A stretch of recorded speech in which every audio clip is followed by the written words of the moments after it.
Hey everyone, and welcome to this video. If you have ever wondered how to keep your data persistent in Noodle across different components, then this is the video for you. We're going to talk about component objects, parent component objects, and the wonderful world of passing data in and out of components in a way that's persistent. So the example we're going to do today is a 2-page form filling activity.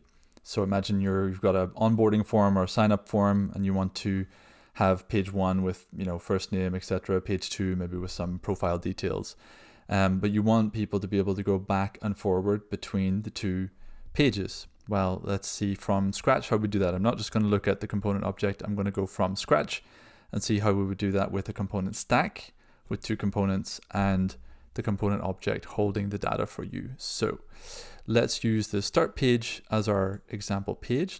I've just started a basic Noodle project with the Hello World template.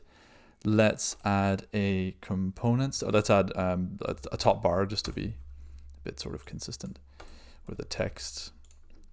And let's add a title to our app. So this is my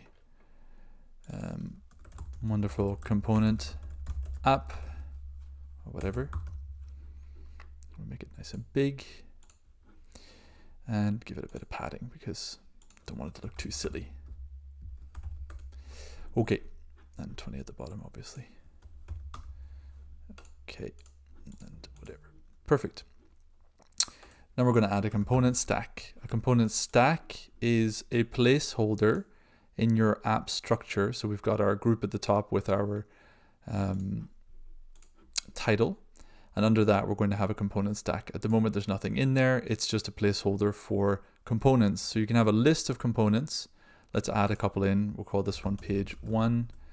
And we'll add in another component called page 2. Now that doesn't create a component.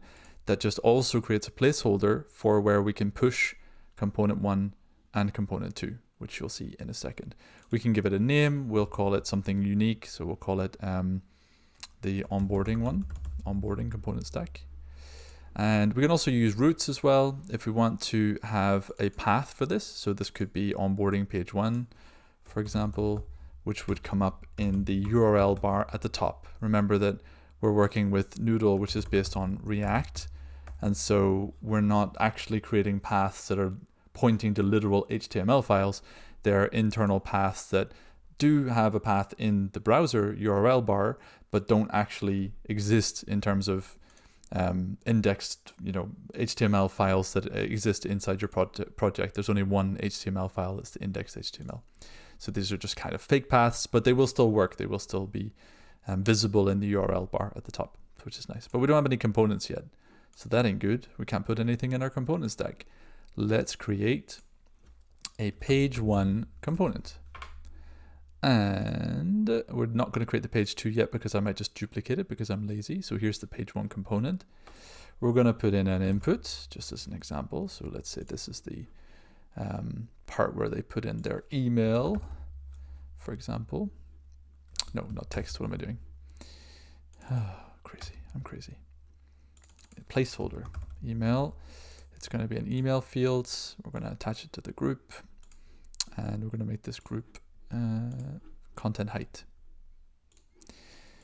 So now I'm going to add the first component to my component stack, the page 1 component I just created. And this is going to be the default page, probably because it's the top of the component stack, and also because I've selected it here. This page 1 is my start page. So when I refresh, I should see my component. So now I've got the component stack showing page 1. So we don't have page 1 here in the visual components, but we do have it being entered in by the component stack. We can also add a group as a parent of the component stack to give it a little bit more structure because it's looking a bit silly right now. So why don't we give it a global structure so I don't have to add in padding to every single component.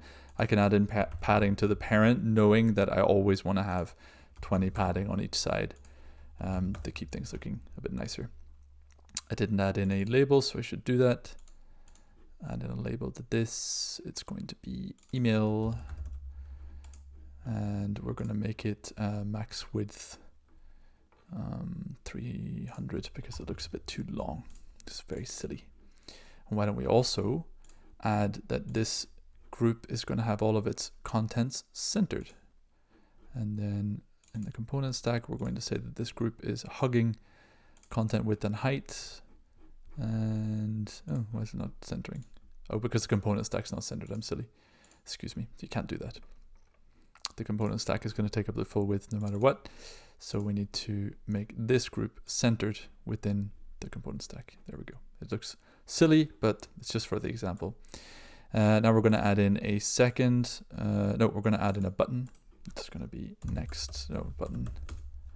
We're going to add in a next button. And a previous button, just copy paste. Previous. We're going to put them in a group so that it actually makes sense.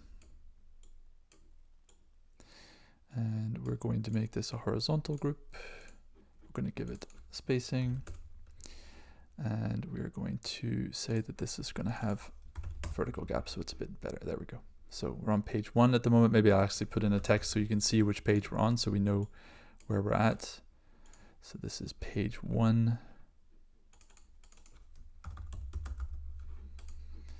Okay, very good.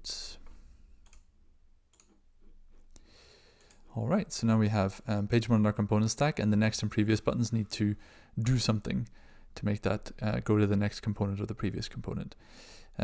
So let's say that we're going to push something to a component stack. When the next button is clicked, we're going to take our onboarding stack. We're not going to push, because push means put on top of the stack. So it's going to like stack up multiple things on top of each other. We're going to replace. So we're going to go to page 2 when the next button is clicked. We're also going to go back. No, we're not going to go back because there is no previous in page 1. That's silly. We're going to just go next. So forget that. Okay. And now when we push to the next component, it's going to push to nothing because there is no page 2. So that's going to be an empty part of that component. We can refresh, just get back to page 1. And we're going to duplicate this to make our page 2 component. We're going to go back in our component stack to reference the page 2 component. It's really important. And we are going to modify our page 2 component a little bit, obviously, because we want the title to be correct, don't we? And we want this to not be an email. This is going to be your full name. And it's just going to be a text. This is not going to be a next button. It's going to be a previous button. And it's going to push page 1 to the component stack. So now we should be able to go back and forward between page 1 and page 2. Tack, tack, tack. Very nice. Now we need the data to get in there. So if we enter in, let's just try something. Let's enter in an email. And let's go next and then previous. Oh, the email's gone. Why? Because the component stack mounts and unmounts. We said that it was going to replace. If we had done push, then it probably would have saved the data, but we didn't. We did replace, which is the most standard when we're doing pages, because we don't want to have pages on top of each other. We want to have them replacing. So we can go from page 1 to page 2 to page 3 without having page 1, 2, and 3 all still visible, but on top of each other. And then, you know, lifting them off as we go back is a more painful thing to do rather than just replacing them. So as we go back, it remounts page 1, but as it mounts it, because it was destroyed before, it destroyed all the data that's in there too. So that's not what we want. And so we come to the point of this tutorial, which is how do we use component objects? So we are going to put what's called a component object at the page level, or wherever you want your anchor to be, wherever the object is not going to be destroyed. The component stack destroys the pages within it, but it doesn't destroy anything here at the page level, so we can keep it here and it will be safe unless we browse to another page and come back. So the component object that we want to have properties like email and full name. You can put in whatever variables you want. You just have to remember what they are because you're going to have to type them in a couple of different locations. And this is maybe the question comes up of why am I using a component object and not an object? Because in Noodle, if you use an object for the same purpose, you're going to have to give it an ID. So we're going to call this, for example, onboarding data. Oops. And then we're going to give it properties like email and name. And it's cool because we have more control. We have things like we can set object properties with, which you can do with the component object too. Actually, no, we don't have more control. What changes is that this object becomes globally defined. So it's got a global scope throughout the whole app. So even if we destroy this component, we'll still have that object globally defined. And if we access it from another page, it will be there. So that's a reason to use that if you want to, but I wouldn't put this in lots of different places because then you're going to have lots of globally defined objects not taking up space because the objects are so small, it's minuscule amounts of data, but still I wouldn't want to have a whole bunch of globally defined objects floating around my app. I'd rather have it constrained to the scope of the component with the component object. So if I move outside this component, I don't have access to that data anymore. It's only scoped to this component and its children. And how do we do that? We go into one of the children like page 1. I think we're in page 1. Yes. And we put something called a parent component object, which will in this case have email. Now you can either choose to feed the email directly into the parent component object, or you can use the set parent component object properties, which will let you set it manually at a certain moment. So rather than it just being dynamically fed straight in, so every keystroke gets fed into the parent component object, you can have it, for example, the next button will set the parent component object properties. So I could say there, email, for example, is fed in there to the set component object properties node, but only when I click this does it get set, for example. And then that means that it's not set until the person clicks next. So it doesn't get saved unless they click next. Depending on what you want to do, you choose. I'm just going to have it feeding in dynamically, so every keystroke will become part of the component object in the parent group. So that's the email part. I'm just going to copy that and go across to the name part. So change this to name. We don't have to have the same properties. We just need to have the properties that we need for this particular scope. So let's put the name in there. This should be called full name instead of that. Oh no, it wasn't name. Ah, you see what I said before about you need to remember your variable names, because I forgot that one. I actually called it full name, I think. I'm going to check when I go back up, but otherwise that wouldn't have worked. So now what's going to happen is we're going to pin this. We're going to pin the object there and this, so we can see what's happening, and this as well, which is not visible yet, but we're going to make it visible and then pin it. So you can see it's already kind of taking an empty string. It's already populating the object, and it's telling you where the object is. The component object is on the start page. Parent component objects target whatever is in their direct parent in the DOM, in the model of your web app. So let's see what happens when we type in an email.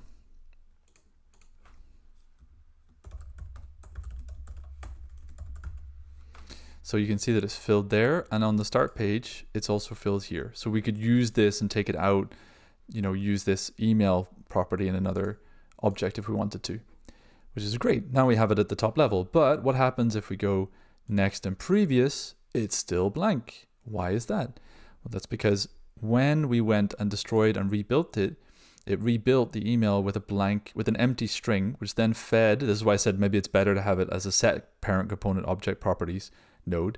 It's fed in a blank string, which has overridden the email that was in there before. So that's not what we want. What we want is to take a parent component object, take the email from the parent component object, and feed it. Oh no, sorry, we don't need that. Feed this email back into the text, as in the starting text of the email. So in theory, what that's going to do is feed the parent component object with an email, and then feed it back in as text, which when you're in the field doesn't actually matter. But when you go next and previous, then the component object feeds the parent component object this email as it gets rebuilt, and that becomes the initial text of the input before it gets a chance to output its empty string. So now we've actually stuck it, basically tricked it into keeping the value that it had before. We can also do the same thing for the name. So now at the moment the name is going in as an empty string, but we can feed the name back into the input As the component is constructed again, the parent component object will read the name from the parent and then feed it back in as text into the input. So if we type in Rick, then previous, next, and now our data is stuck, we can modify it, go back, and it's still there.